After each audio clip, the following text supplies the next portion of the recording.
Hi, I'm Rochelle, And I'm Hallie. and we're doing the 7-day carb test. I'm taking some nutritional therapy classes, and as part of my community project, we decided to do this little experiment on bio-individuality.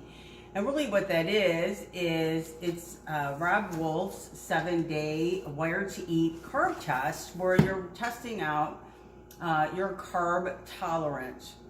So basically what we did is every day we ate 50 net grams of a different type of food, whether it was grapes or watermelon or sweet potatoes. But before we ate, we took our fasting blood sugar, then we took our blood sugar 1 hour after, 2 hours after, and in some cases, if we were having extreme symptoms, 3 hours after we would take it. So basically, with the carb test, what you're doing is you're tracking our individual responses to the food and what happens with our blood sugar. And so essentially you want to keep your blood sugar really at a consistent level and avoid huge spikes or drops in the blood sugar. So basically after 1 hour, if your blood sugar is under 140, it's an okay food for you to consume, and after 2 hours below 120. So when I was telling Hallie about my plans for my community project to do the 7-day carb test to demonstrate how we're all bio-individual, she offered to participate with me so that we could test the exact same foods at the exact same time and see what our body's response in terms of blood sugar was to each one of the foods, so that we can really demonstrate how individual we all truly are. And it really does prove in the end that there really is no one size fits all diet that's right for everyone, that we really are different, and our bodies process even the same food very differently. Mm-hmm.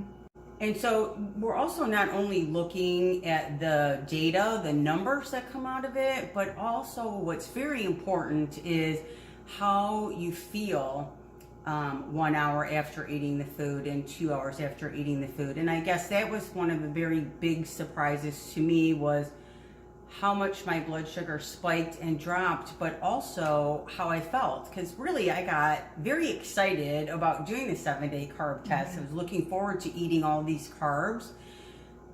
But what I didn't expect was to feel so bad when I ate them. And so that's a lot of feedback that helps you determine what foods are right for you, not just by the numbers, but also by how you feel. Mm-hmm. Definitely. And I think going into it, we both had, we both were thinking of how our bodies were going to respond to it. And we really thought that my numbers would be a lot higher than Rochelle's. And our findings were surprising to both of us.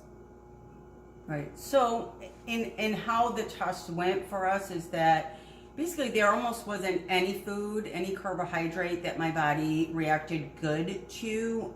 My numbers would spike very high after 1 hour, in some cases into the diabetic zone.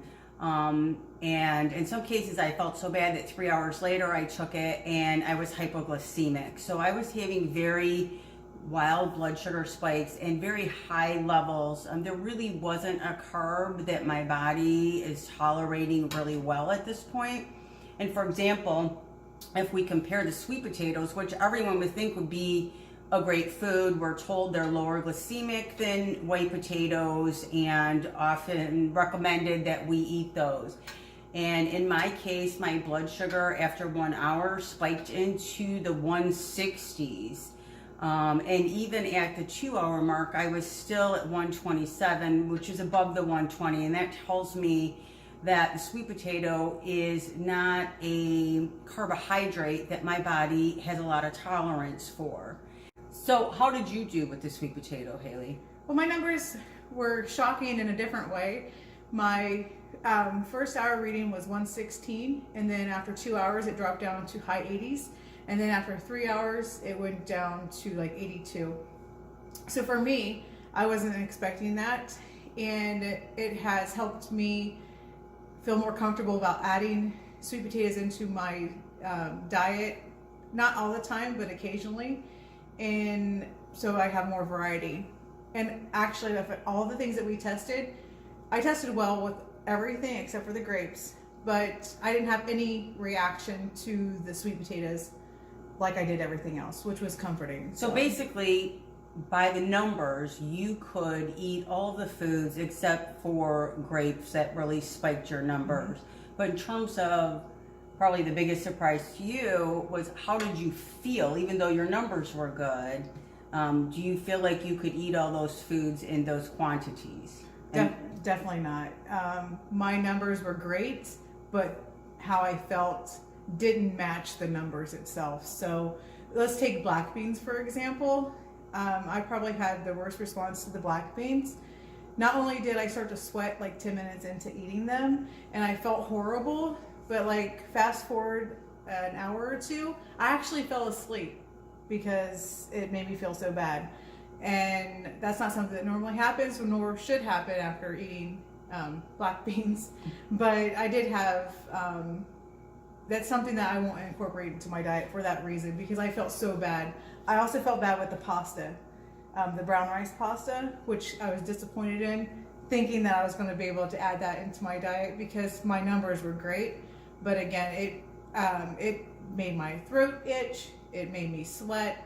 I just did not feel good with that one. So it's not really just all about the numbers, which are important. You want to try to keep your blood sugar stable throughout the day. You want to try to avoid the huge spikes and the major dips.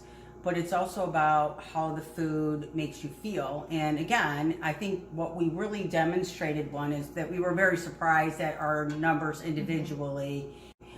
In addition to the unanticipated wild swings in my blood sugar, I did anticipate a lot of the symptoms that I had, some physical like heartburn and so forth, but I had issues focusing, getting work done. I also had a lot of issues with mood and irritability, and now I realize that when my blood sugar is spiking and dropping, that it causes mood issues. So you're surprised by the numbers individually? But also surprised in how we felt throughout the test. And I never expected the huge spikes and drops into hypoglycemia.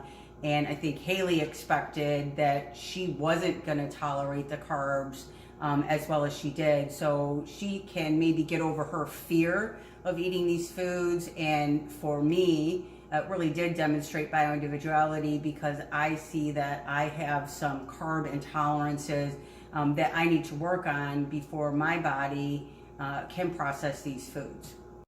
So for purposes of demonstrating the bio-individuality, and so that you can see how different, truly different our numbers were, based on eating the exact same foods at the exact same times and then measuring our blood sugar, here is the spreadsheet that shows our actual blood sugar numbers.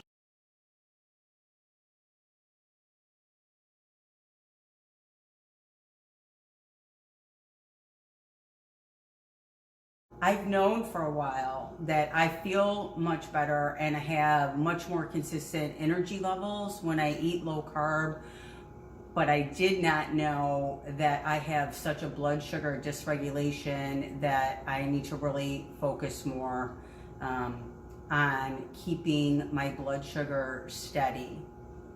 Okay, so after 7 days of this carb testing, Hallie, what is the biggest takeaway for you? My biggest takeaway is that I realized that I do have a tolerance for some carbohydrates, which has allowed me to start to incorporate more variety into my diet. And I've been able to let go of my carb phobia that I've been carrying around with me for a while. And that's really awesome. And I do believe that our needs really change over time. So it's important to pay attention to how the food's affecting you, not just the numbers, but the symptoms physically. And then retest the foods periodically to see how your reactions to them might change. So basically what we learned is bio-individuality is really real. And as we're starting into probably the biggest diet season of the year, the holidays will be over and everyone will have their New Year's resolutions. that really, when you think about it, we're all different. We all process foods differently, and we absorb those foods differently. So our tolerance for carbs are really individual. So at the end of the day, I think what we really demonstrated bio-individuality and how different our tolerance for carbs really are. And I want to thank you for watching our community project.